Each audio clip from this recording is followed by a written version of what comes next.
Volvemos a saludar a nuestro compañero Pablo Callejón, que vuelve a estar con nosotros. Pablo, ¿sobre qué hablamos ahora? Vamos a hablar de la inflación, como lo habíamos anticipado en la columna anterior. ¿Qué dicen las consultoras de lo que puede ocurrir con los números de marzo? Todo parece indicar que hay una estabilización con un piso altísimo en lo que tiene que ver con alimentos y bebidas, que está por encima del 5%, que es una locura. Sí. Viste que 5% la primera por mes, medida ¿no? del gobierno, cuando salió este número realmente pero muy alto, el mes pasado, dice, bueno, ahora las primeras medidas van a ser de contención, es decir, de frenar la escalada. Después vamos a ver si la podemos comenzar a descender, pero la primera medida es contener este número, ¿no? Sí, y que en el caso de lograr contenerse en una cifra tan alta, la verdad que parece como insuficiente. Claro. Nadie recibe un aumento salarial del 5% por mes. Lo que pasa es que, a ver, los analistas que te dicen, no podemos hacer el pico y que baje repentinamente, digamos. Bueno, esto es lo que en ese tiempo que va a estar estabilizado vamos a seguir perdiendo, digo, todos. Sí, absolutamente. Y es evidente que las medidas... A ver, ¿existe una guerra contra la inflación? Sí, no se ha notado, o por lo menos no ha cambiado tanto, ¿no? Claro, porque una guerra con término, digamos, implica posicionarse fuertemente contra aquellos que pueden definir los precios en la Argentina y aplicar sanciones, digamos, una embestida, una guerra es una embestida, es ir contra. Afrontar de una manera distinta a lo que venías haciendo. Absolutamente, pero además mucho más agresivo. Exactamente, es ir en contra de. Ahora, si la cuestión es, bueno, la guerra es, vení que negociamos. Sí. Sentate, vamos a acordar. Vamos a tomar un cafecito. Pero algo que ya lo habías hecho, además, Pablo. Absolutamente. Algo que ya lo habías hecho. Recién en abril se van a anunciar los nuevos precios cuidados. Bueno, la verdad es que es una guerra rara, extraña, ¿no? Sí, como terminología. Y ya le hemos perdido la confianza a precios cuidados. Máximos cuidados. Es que es una medida que se aplica en otros lugares del mundo. Por ejemplo, Francia ha aplicado los precios cuidados. Con otro control, con otro contexto de país también. Absolutamente, pero además es una medida de corto plazo. Vos podés, como medida coyuntural, tenés una guerra, te sube la inflación, bueno, aplicás en el corto plazo los precios cuidados y tratás de que haya medidas que vayan generando un cambio en el mediano y largo plazo.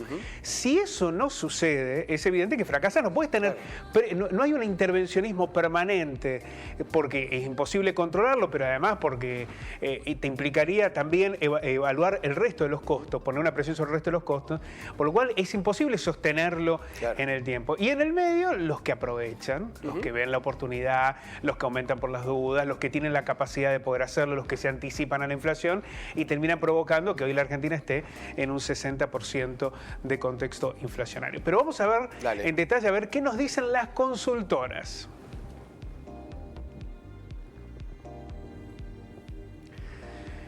La inflación de marzo superará el 4,7 que se registró en febrero. Esto ya hay una coincidencia generalizada. El propio secretario de Comercio, Roberto Feletti, advirtió que el dato del IPC va a dar mal. Y algunas consultoras privadas proyectaron un 6%, una suba en los precios minoristas del 6%. Ese 6% se explica principalmente por los aumentos de los bienes y servicios.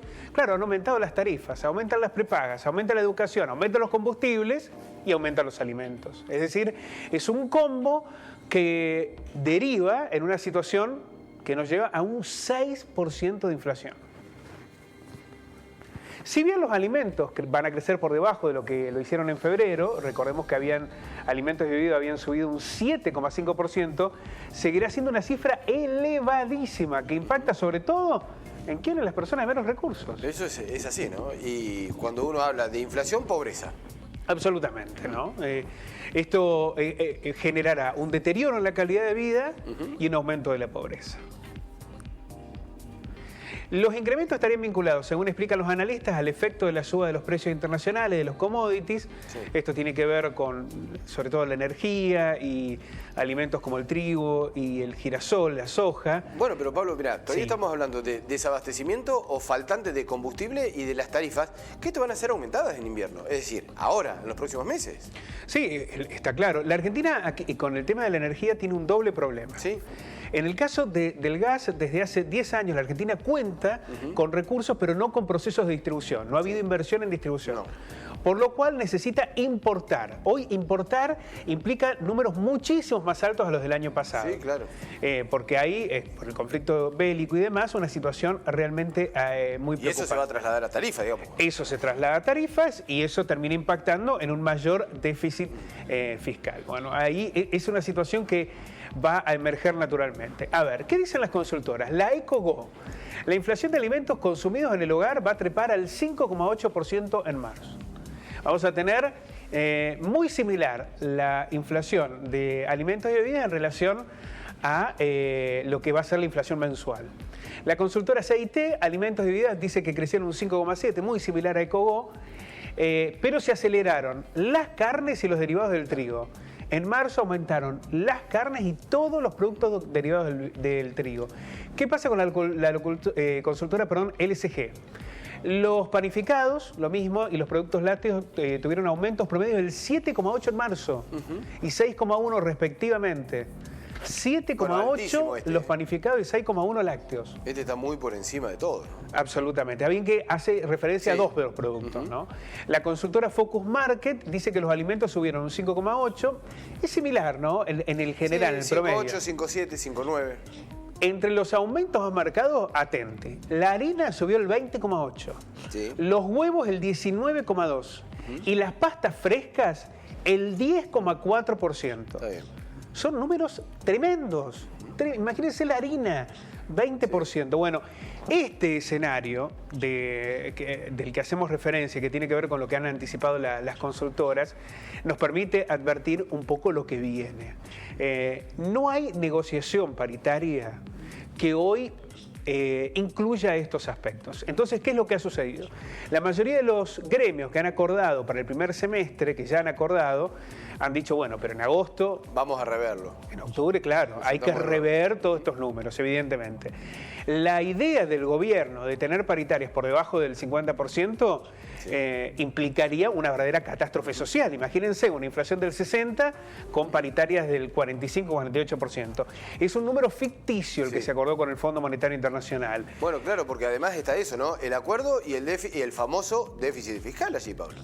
Bueno, hay un acuerdo para una baja paulatina del déficit fiscal. Esto va a ser muy difícil por los subsidios que el gobierno va a tener que aplicar en virtud de las subas energéticas, por lo que implica la situación de los alimentos. Y la demanda social que va a crecer.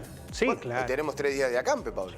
Exactamente. Bueno, ¿cómo esto terminará afectando en esas mesas de las negociaciones? Digo, gremios, empresarios y gobiernos. ¿Qué políticas van a surgir de ahí? Sin un acuerdo urgente, la situación tiene una tendencia que va a generar un altísimo costo social. Gracias, Pablo. Nos vemos un rato. Hasta luego.